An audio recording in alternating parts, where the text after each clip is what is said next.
TV triple 9 news కి స్వాగతం. ముందుగా ముఖ్యాంశాలు చూద్దాం.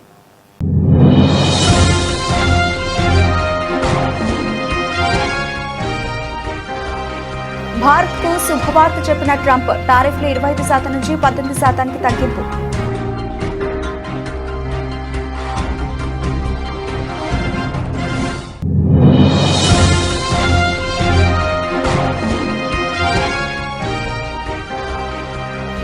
అమెరికాతో వాణిజ్య ఒప్పందం, ప్రధాని మోదీని సన్మానించిన ఎన్డీఏ ఎంపీలు. భారత్ మాతాకి జై, వందే మాతరం అంటూ నినాదాలు.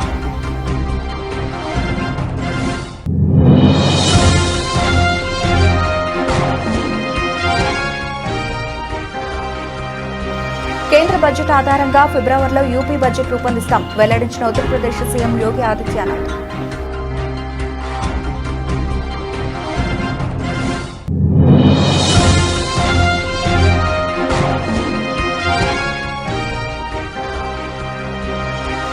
ముఖ్యమంత్రి చంద్రబాబు అధ్యక్షతన ఏపీ కేబినెట్ సమావేశం, పలు కీలక అంశాలపై జరిగిన చర్చ.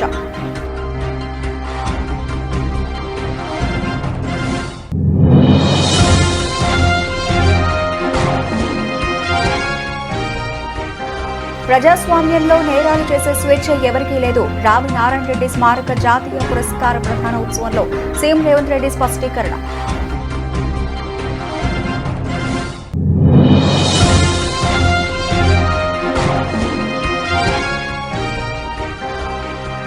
రాష్ట్రాన్ని బీహార్లో మారుస్తున్నారు, సీఎం చంద్రబాబుపై విపక్ష నేత బొత్స సత్యనారాయణ ఘాటు వ్యాఖ్యలు.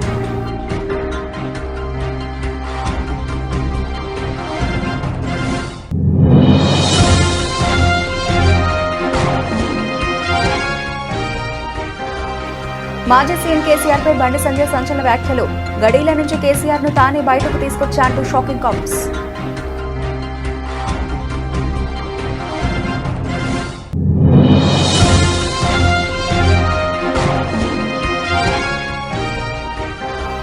అనంతలో ఉపాధి పథకం పరిరక్షణ యాత్ర ప్రారంభించిన వైఎస్ షర్మిల, ఉపాధి పథకాన్ని పునరుద్ధరించాలని డిమాండ్.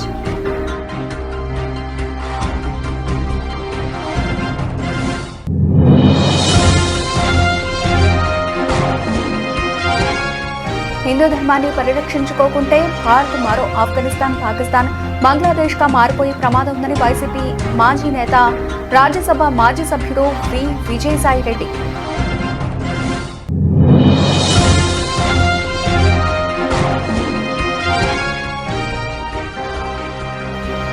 తిరుపతి లడ్డు విషయంలో టీడీపీ డిఫెన్స్ లో పడింది. అధికార పార్టీపై వైసీపీ మాజీ ఎంపీ మార్గాని భారత విమర్శలు.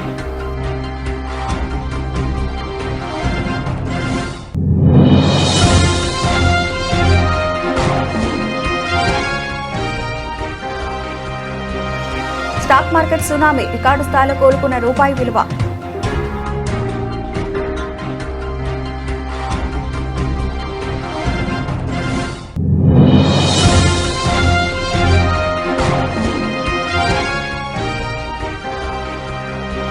ధనుష్ తో మరోసారి జత కడుతున్న సాయి పల్లవి, G55 లో హీరోయిన్ గా నేషనల్ బ్యూటీ.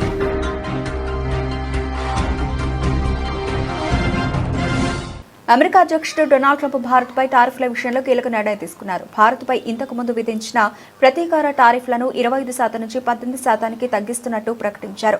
ప్రధాని నరేంద్ర మోదీతో ఫోన్ కాల్ ద్వారా మాట్లాడిన అనంతరం ఈ ప్రకటన వెలువడడం ప్రాధాన్యత సంతరించుకుంది. భారత ప్రధాని నరేంద్ర మోదీతో మాట్లాడడాన్ని గౌరవంగా భావిస్తున్నానని ట్రంప్ చెప్పుకొచ్చారు. మోదీ తన గొప్ప స్నేహితుల్లో ఒకరని, ఆయన భారత్లో అత్యంత శక్తివంతమైన నేత అంటూ ప్రశంసలు కురిపించారు. తాము ఫోన్ కాల్లో చాలా విషయాలు మాట్లాడుకున్నారు.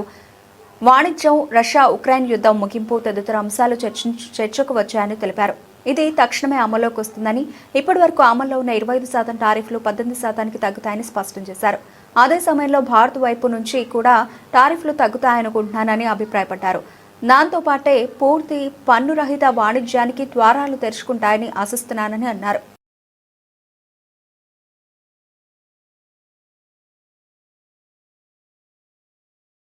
భారత్తో ట్రేడ్ డీల్కు అమెరికా అధ్యక్షుడు డొనాల్డ్ ట్రంప్ ఓకే చెప్పిన నేపథ్యంలో ప్రధానమంత్రి నరేంద్ర మోదీకి ఎన్డీఏ ఎంపీలు సన్మానం చేశారు. ఈ ఒప్పందం కోసం మోదీ చేసిన కృషికి గాను వారు సన్మానం చేశారు. ఈ సన్మానం సమయంలో ఎంపీలు భారత్ మాతాకి జై, వందే మాతరం అంటూ నినాదాలు చేశారు. విదేశాలతో వాణిజ్య చర్చలకు సంబంధించి ప్రభుత్వం స్థిరమైన వైఖరితో ఉంటుందని ప్రధాని నరేంద్ర మోదీ పేర్కొన్నారు. అమెరికాతో చారిత్రాత్మక ట్రేడ్ డీల్ కుదిరిన సందర్భంగా ఎన్డీఏ కూటమి సమావేశంలో మోదీ మాట్లాడారు. అమెరికా అధ్యక్షుడు డొనాల్డ్ ట్రంప్ భారత్పై టారిఫ్లు విధించడంపై ఎన్నో విమర్శలు ఎదుర్కొన్నట్లు తెలిపారు.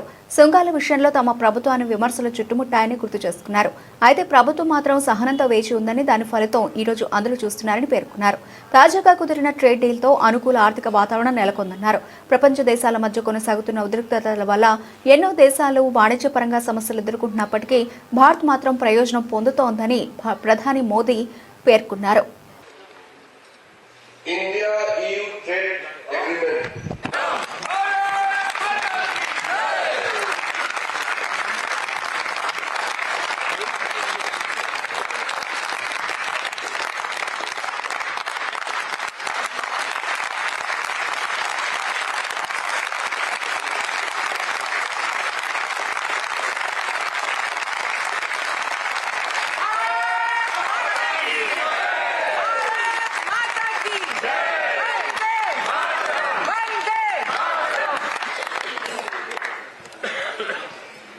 కేంద్ర బడ్జెట్ ఆధారంగా తాము ఫిబ్రవరిలో ఉత్తరప్రదేశ్ బడ్జెట్ను రూపొందిస్తామని ముఖ్యమంత్రి యోగి ఆదిత్యనాథ్ వెల్లడించారు. ఈ విషయమై ఆయన మీడియాతో మాట్లాడుతూ డబుల్ ఇంజన్ ప్రభుత్వం నుండి వచ్చిన ఈ బడ్జెట్ దేశంలోని అతిపెద్ద జనాభాకు ప్రయోజనం చేకూరుస్తుందని అసహనం వ్యక్తం చేశారు. 2026-27 కేంద్ర బడ్జెట్లో 7 కొత్త హైస్పీడ్ రైలు కారిడార్లను ప్రకటించారని, వాటిలో 2 ఉత్తరప్రదేశ్లో ఉన్నాయని సందర్భంగా ముఖ్యమంత్రి తెలిపారు. यह बजट मैं मुख्य रूप से कह सकता हूं कि यह एक नए भारत का नया उत्तर प्रदेश और नए भारत के नए उत्तर प्रदेश में आज सड़क भी है और उसकी स्पीड भी है, निवेश भी है और विश्वास भी, पहचान भी है और उस पर एक आत्म गौरव का भाव भी, शासन भी है और उसका एक निर्णायक नेतृत्व भी है। मेरा मानना है कि जो हमारे पास इंफ्रास्ट्रक्चर के लिए, एक्सप्रेसवे के लिए, रेलवे कॉरिडोर के लिए, फ्रेट कॉरिडोर के लिए, लॉजिस्टिक के लिए और शहरी इंफ्रास्ट्रक्चर के लिए, हेल्थ इंफ्रास्ट्रक्चर के लिए बजट में जो कुछ भी घोषणाएं हुई इसका लाभ यूपी को प्राप्त होगा। लाखों की संख्या में यूपी के नौजवानों के लिए रोजगार की सुविधाएं प्राप्त होंगी।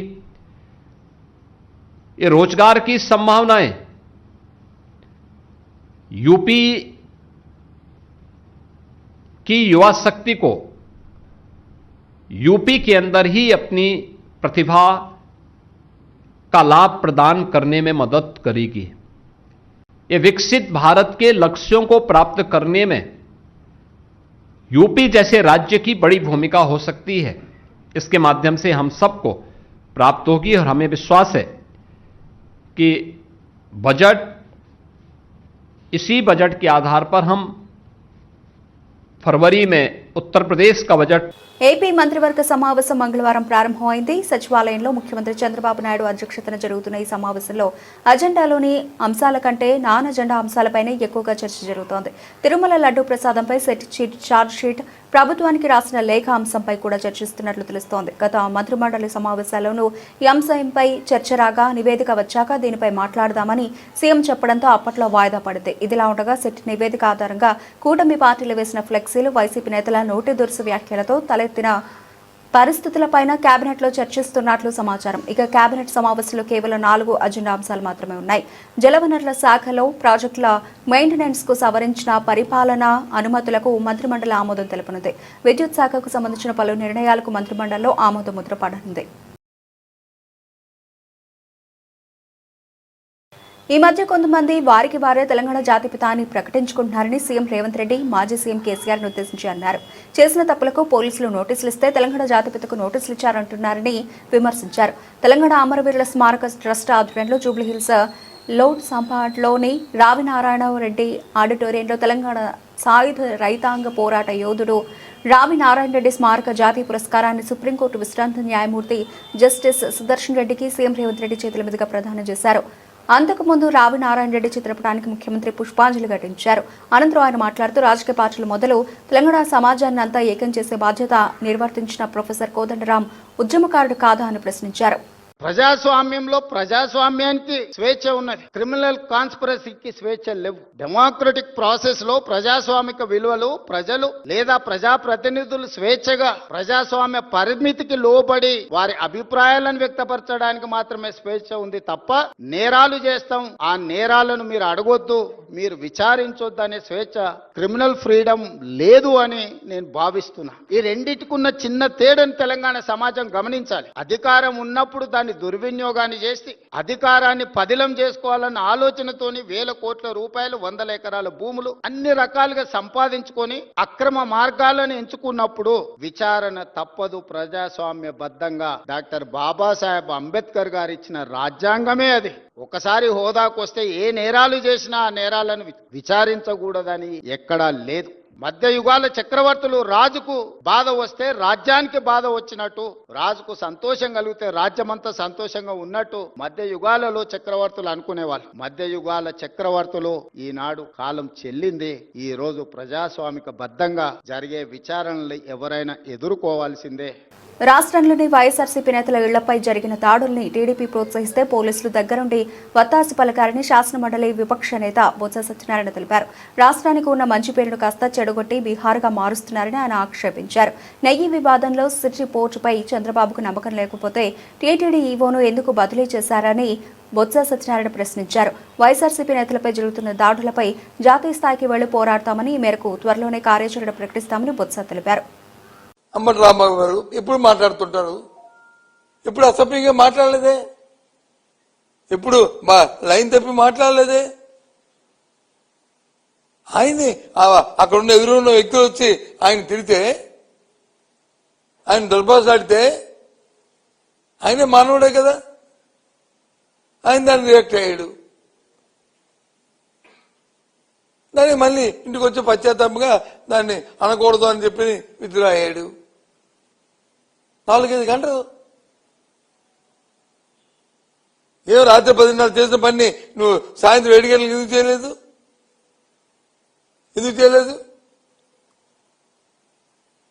ఒకరోజులో ఏమైనా జరగకూడదు జరిగి ఏమైనా ఇబ్బంది పడితే తిరిగి పైకి వచ్చి ఆ కేంద్రం మొత్తం అంటాడు చూస్తారు తడాక. ఏంటి చూస్తారు తడాక? ఇది ప్రజాస్వామ్య దేశం. ఇది నువ్వేదో నిన్న కాక మన అమెరికా నుంచి వచ్చుంటావు, నీకు డెమోక్రసీ గురించి కానీ చట్టాల గురించి కానీ తెలియకపోతే తెలుసుకో. భగవంతుడు నీకు అవకాశం ఇచ్చాడు, నీ ముఖ్యమంత్రి నీకు అవకాశం ఇచ్చాడు, కేంద్ర మంత్రిగా చేశాడు. అంతేగాని పౌరుషం మాటలు పనికిరావు. ఆ మాట చుట్టుపోవు. ఒక నోట్లో స్వల్ప మాట ఆడితే, ఒక పౌరుషం మాట ఆడితే ఆ మాటతో ప్రతిఫలం అనుభవిస్తారు. ఏం తెలియజేస్తారు అర్థం అవట్లే. ఈ రాష్ట్రంలో ఎప్పుడు చూడలే ఈ తెలుగు రాష్ట్రాల్లో ఎలాంటి పరిణామాలు. అందులో మా ఆంధ్ర రాష్ట్రంలో అయితే ఇంకా జాగ్రత్తగా ఇంకా ఉంటాం. ఎందుకోసం ఇది? దేనికోసం? చేతనైతే మంచి పరిపాలన, చేతనైతే మంచి గవర్నెన్స్ ఇయ్యు, ప్రజలతో సభాష్ అనిపించుకో. చేత కాదు కానీ రైతులకు వచ్చి కనీసం ఎరువులు ఇవ్వలేని దిక్కుమాల పరిస్థితి ఉంది వాళ్ళ రాష్ట్రం. ఆడవాళ్ళకి వచ్చి డోక్రా మహిళలకు వచ్చి 0 వడ్డీ ఇవ్వలేని దౌర్భాగ్య పరిస్థితి ఉంది రాష్ట్రం. సంపద సృష్టి అని చెప్పి నీ కుటుంబ సభ్యులకు వచ్చి వైజాగ్ లో 5,000 కోట్ల రూపాయల్ని మరి భూములు వచ్చి దాదాపు చేయడానికి గీతంలో చంద్రబాబు నాయుడు గారు ప్రయత్నం చేయట్లేదా? ఇది వాస్తవం కాదా? ఇది అబద్ధమా? చెప్పండి. ఇదేనా? మాజీ సీఎం కేసీఆర్పై కేంద్ర మంత్రి బండి సంజయ్ కుమార్ సంచలన వ్యాఖ్యలు చేశారు. కరీంనగర్ జిల్లాలో బండి సంజయ్ మున్సిపల్ ఎన్నికల ప్రచారం నిర్వహించారు. ఈ ఎన్నికల్లో బీజేపీ అత్యధిక స్థానాలు గెలుస్తుందని ధీమా వ్యక్తం చేశారు. బీజేపీ శ్రేణులు కష్టపడి అభ్యర్థుల గెలుపు కోసం పనిచేయాలని పిలుపునిచ్చారు. ఈ సందర్భంగా కేసీఆర్ గురించి బండి సంజయ్ ప్రస్తావించారు. ఫామ్ హౌస్ లో ఉన్న కేసీఆర్ ను బయటకు లాక్కొచ్చారని అన్నారు. కేసీఆర్ మెడలు వంచింది తానేనని, తాను ఎవరికి భయపడనని బండి సంజయ్ షాకింగ్ కామెంట్స్ చేశారు.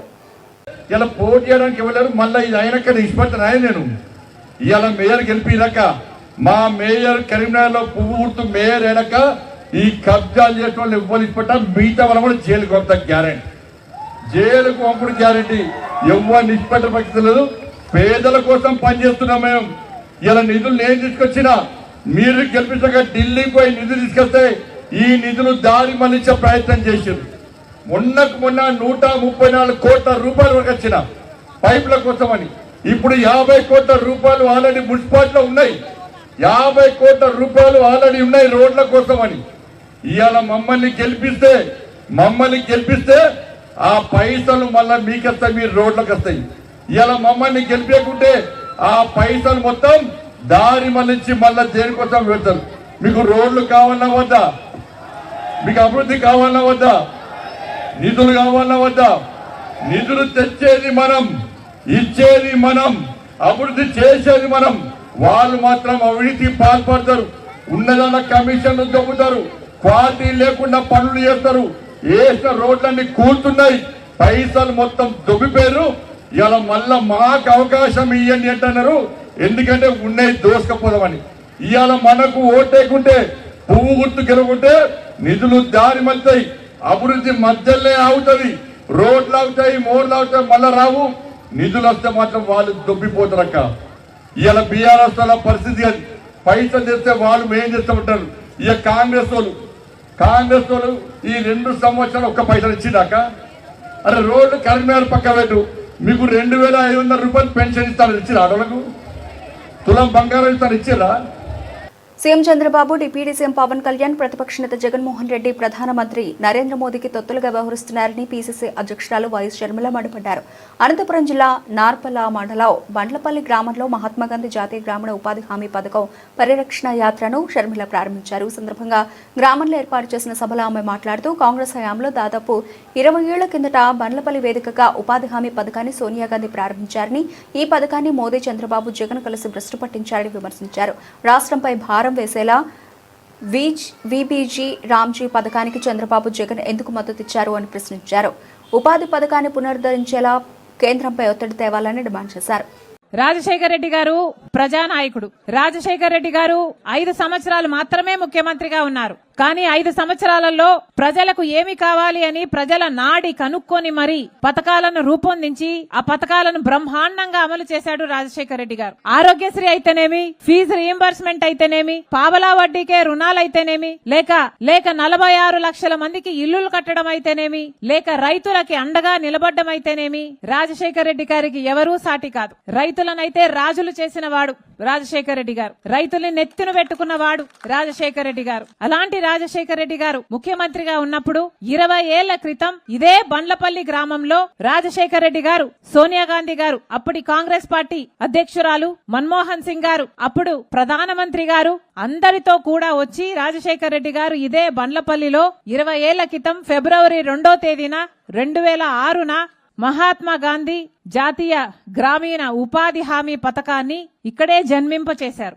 మీ గ్రామంలో జన్మింపచేశారు. ఎందుకంటే అనంతపురం జిల్లా కరువు జిల్లా కాబట్టి. ఎక్కడైనా చేసుండొచ్చు, కానీ రాజశేఖర రెడ్డి గారు అనంతపురం జిల్లాలో ఈ గ్రామాన్ని ఎంచుకున్నారు అంటే దానికి కారణం ఈ జిల్లా కరువు జిల్లా కాబట్టి, ఇక్కడ పని లేక వలసలు పోతున్నారు కాబట్టి రాజశేఖర రెడ్డి గారు ఇది ఎంచుకున్నారు, ఇక్కడికి రావడం జరిగింది. ఆ తర్వాత రాజశేఖర రెడ్డి గారు మొదలుపెట్టిన ఈ పథకం దేశమంతా ఆ 5 ఏళ్లలో బ్రహ్మాండంగా అమలు చేయడం జరిగింది. ఆ తర్వాత ఒక 5 ఏళ్లు కూడా కాంగ్రెస్ పార్టీ అధికారంలో ఉంది, బ్రహ్మాండంగా అమలు చేయడం జరిగింది. కానీ గత 10 ఏళ్లగా ఉపాధి హామీ పథకం అంటే కరువు పని ఎంత ఘోరంగా తయారయ్యిందంటే ఈ రోజుటికి కనీసం చేసిన పనికి కూడా డబ్బులు ఇప్పించుకోలేని దిక్కుమాలిన స్థితికి ఈ పథకం దిగజారిపోయింది. కనీసం పని చేస్తే ఈ పని చేశాము, మాకు ఇంత రావాలి, ఇంతే వస్తుంది అని ఎవరినైనా అడుగుదాము అంటే కూడా దిక్కులేని పరిస్థితి ఈ రోజు ఉంది. ఆ రోజుల్లో ఆటో ఛార్జీలు ఇచ్చి, మజ్జిగిచ్చి ఆడవాళ్లకు సైతం సమాన వేతనం ఉండాలని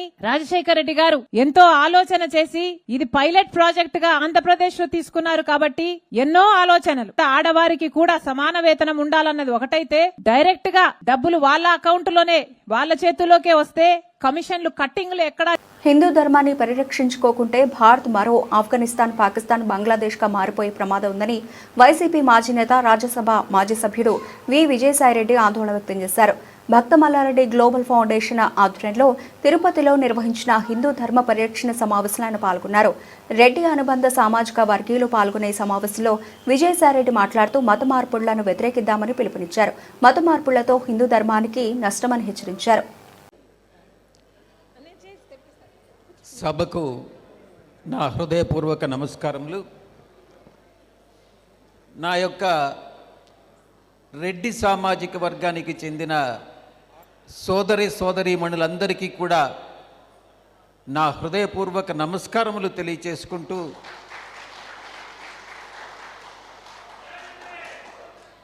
నా యొక్క ఈ యొక్క చిరు సందేశాన్ని మీకు అందించాలన్నటువంటి ఒక తపనతో నేను ప్రారంభిస్తా ఉన్నా.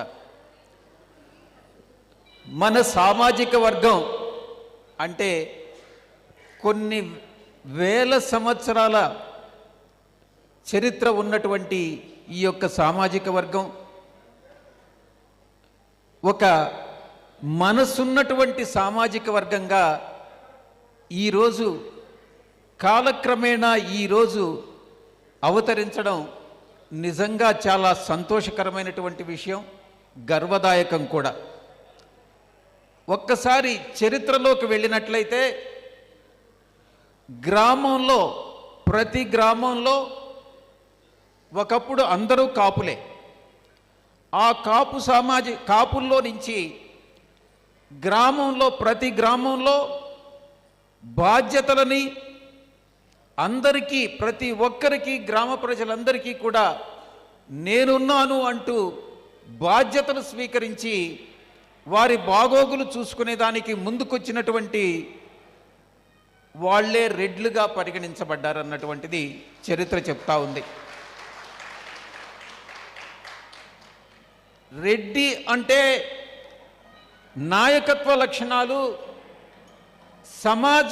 సమాజంలో బాధ్యతలు స్వీకరించేటటువంటి గుణం కలిగి ఉన్నటువంటి వాళ్ళే ఈ యొక్క రెడ్డి సామాజిక వర్గంగా కాలక్రమేణా అవతరించబడినట్టు తెలుస్తూ ఉంది.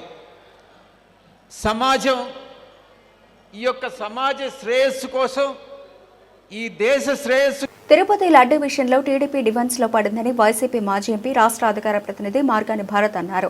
తిరుపతి లడ్డూలో జంతువుల కొవ్వు ఉందని ఇంకెవరైనా మాట్లాడితే ఎవరైనా ఊరుకుంటారా అని ప్రశ్నించారు. చంద్రబాబు, ఆయన కూటమి నేతలు ఏడాదిన్నరగా ఈ తప్పుడు ప్రచారం చేస్తున్నారని ఆగ్రహం వ్యక్తం చేశారు. లడ్డూలో డిఫెన్స్ లో పడింది ఎవరండి? ఈ తెలుగుదేశం పార్టీ వాళ్ళు కాదా? ఇప్పుడు సిబిఐ ఇచ్చిన రిపోర్ట్ లో క్లియర్ గా మనకు తెలుస్తా ఉంది, అందులో there is no animal fat అని వాళ్ళు నెల్లూరు కోర్టుకి ఇచ్చే ఉన్నారు. అక్కడ డిఫెన్స్ లో పడింది తెలుగుదేశం. ఎందుకంటే సంవత్సరన్నర కాలం నుంచి ఈ తెలుగుదేశం పార్టీ వాళ్ళు చంద్రబాబు నాయుడు గారు, పవన్ కళ్యాణ్ గారు, ఇంకా మిగతా చోటా మోటా నాయకుల దగ్గర నుంచి అందరూ డిబేట్ల మీద డిబేట్లు నడపడం, మన దేవాది దేవుడు కలియుగ వైకుంఠుడి యొక్క ప్రతిష్ట మంట కలిపేటట్టు కోట్ల మంది, వందల కోట్ల మంది హిందువుల యొక్క మనోభావాలు దెబ్బతీసే కార్యక్రమము మరి ఈ ప్రబుద్ధులు చేయలేదా? అదే నిజంగానే గనక ఒక సామాన్యుడు ఎవడైనా గాని అందులో తిరుపతి లడ్డూల్లో యానిమల్ ఫ్యాట్ ఉంది, ఇలాగా బీఫ్ ఆయిల్ ఉంది, లేకపోతే ఫిష్ ఆయిల్ ఉంది అని మాట్లాడితే అతను ఊరుకుంటారండి? ఊరుకుంటారా? చెప్పు తీసి కొడతారు. మరి అలాంటిది సంవత్సరన్నర కాలం నుంచి వీళ్ళు చెప్తా ఉన్నారు. ఇంకో పక్కన నారా లోకేష్ కూడా మొన్న కాకినాడలో ఆయన మంత్రి హోదాలో ఉంటూ ప్రజల్ని ఏమార్చే కార్యక్రమం పేజ్ నంబర్ 35లో ఏదైతే ఈ రిపోర్ట్ ఇచ్చిన దాంట్లో యానిమల్ ఫ్యాట్ ఉందని చూపిస్తా ఉన్నాడు. అది ఎప్పుడుదండి? అది ఎప్పుడైతే సిబిఐ ఎంటర్ అయిన తర్వాత కోర్టుకి ప్రజెంట్ చేసిన దాంట్లో నేను పేజ్ నంబర్ 35 కూడా చూపిస్తాను. అక్కడ ఎక్కడుందో చూపించండి మీరు. భారత్ అమెరికా మధ్య కుదిరిన చారిత్రాత్మక వాణిజ్య ఒప్పందం భారత స్టాక్ మార్కెట్లలో సరికొత్త చరిత్రను సృష్టించింది. మంగళవారం ఉదయం మార్కెట్ ప్రారంభమైన నిమిషాల వ్యవధిలోని సెన్సెక్స్ 2,400 పాయింట్లకు పైగా లాభపడగా నిఫ్టీ ఏకంగా 750 పాయింట్లు ఎగబాకింది. అమెరికా విధిస్తున్న సుంకాలు 50% నుంచి 18% తగ్గుతాయన్న వార్త ఇన్వెస్టర్లలో నూతన ఉత్సాహాన్ని నింపింది. ఉదయాన్నే నిఫ్టీ 800 పాయింట్ల ప్రీమియంతో ట్రేడ్ అవ్వడం చూస్తేనే మార్కెట్ ఏ రేంజ్లో ఉండబోతోందో అర్థమైంది. అమెరికాకు ఎక్కువగా ఎగుమతులు చేసే ఇన్ఫోసిస్, విప్రో, టీసీఎస్ వంటి ఐటీ దిగ్గజాల షేర్లు 5 నుండి 7% లాభపడ్డాయి. అలాగే టెక్స్టైల్స్, ఫార్మా రంగాల్లో కొనుగోలు జాతర కొనసాగుతోంది. ఈ భారీ జంపుతో ఇన్వెస్టర్ల సంపద కేవలం గంటల వ్యవధిలోనే సుమారు 10 లక్షల కోట్ల రూపాయలు పెరిగినట్లు అంచనా. Kollywood star hero Dhanush natural beauty Sai Pallavi combination అంటే ప్రేక్షకులకు మొదట గుర్తొచ్చేది రౌడీ బేబీ పాట. మ్యారీడ్ 2 చిత్రంలోని ఈ పాటకు ప్రేక్షకులు ఫిదా అవడంతో పాటు వీరిద్దరి కెమిస్ట్రీకి మంచి మార్కులు పడ్డాయి. అయితే ఇప్పుడు దాదాపు 6 ఏళ్ల తర్వాత ఈ క్రేజీ జోడీ మరోసారి వెండితెరపై సందడి చేయబోతున్నట్లు తెలుస్తోంది. ధనుష్ కెరీర్లో 55వ చిత్రంగా రాబోతోన్న D55లో సాయి పల్లవి హీరోయిన్ గా ఎంపికైనట్లు తెలుస్తోంది. ఇప్పటికే ఈ చిత్రంలో శ్రీలీలను కథానాయికగా తీసుకున్న చిత్ర బృందం మరో హీరోయిన్ పాత్ర కోసం సాయి పల్లవిని సంప్రదించగా సాయి పల్లవి ఓకే చెప్పినట్లు తెలుస్తోంది. ఈ సినిమాకు అమరన్ సినిమాతో సూపర్ హిట్ అందుకున్న రాజ్ కుమార్ పెరియస్వామి దర్శకత్వం వహించబోతున్నారు. వండర్ బార్ ఫిలిమ్స్ సంస్థ ఈ సినిమాను నిర్మించబోతోంది.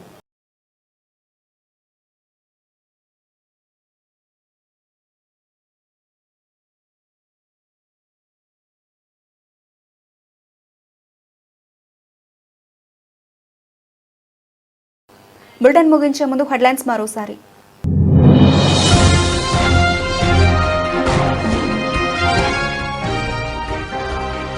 భారత్కు శుభవార్త చెప్పిన ట్రంప్, టారిఫ్లు 25% నుంచి 18% తగ్గింపు.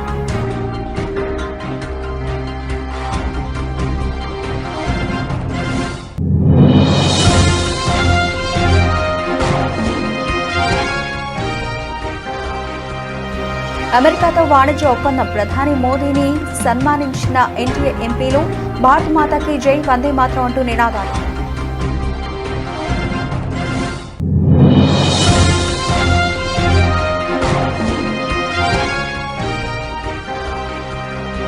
కేంద్ర బడ్జెట్ ఆధారంగా ఫిబ్రవరిలో యూపీ బడ్జెట్ రూపొందిస్తాం, వెల్లడించిన ఉత్తరప్రదేశ్ సీఎం యోగి ఆదిత్యనాథ్.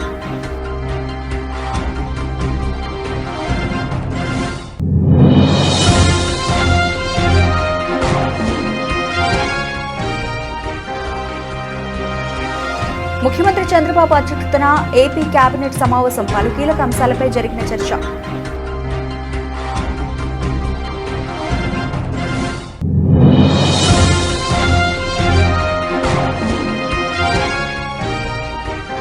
ప్రజాస్వామ్యంలో నేరాలు చేసే స్వేచ్ఛ ఎవరికీ లేదు. రావి నారాయణ రెడ్డి స్మారక జాతీయ పురస్కార ప్రధాన ఉత్సవంలో సీఎం రేవంత్ రెడ్డి స్పష్టీకరణ.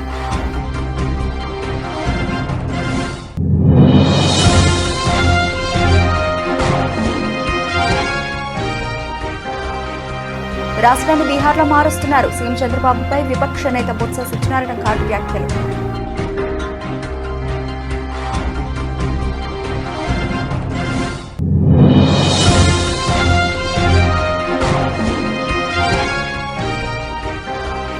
మాజీ సీఎం కేసీఆర్ పై బండి సంజయ్ సంచలన వ్యాఖ్యలు.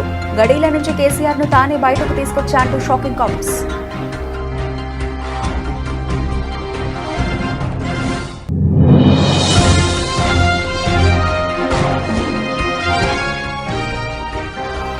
అనంతల ఉపాధి పథకం పరిరక్షణ యాత్ర ప్రారంభించిన వైఎస్ షర్మిల, ఉపాధి పథకాన్ని పునరుద్ధరించాలని డిమాండ్.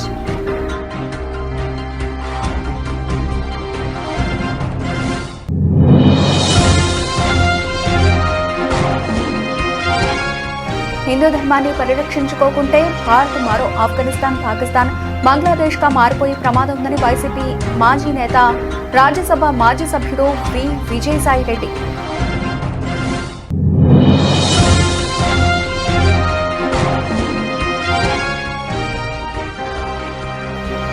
తిరుపతి లడ్డు విషయంలో టీడీపీ డిఫెన్స్ లో పడింది. అధికార పార్టీపై వైసీపీ మాజీ ఎంపీ మార్గాని భారత్ విమర్శలు.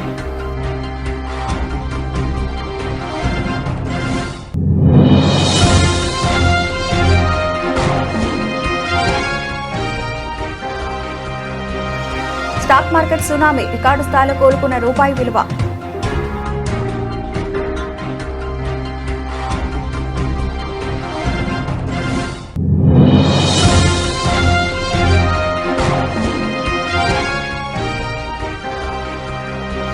ధనుష్ తో మరోసారి జత కడుతున్న సాయి పల్లవి, G55 లో హీరోయిన్ గా నేషనల్ బ్యూటీ.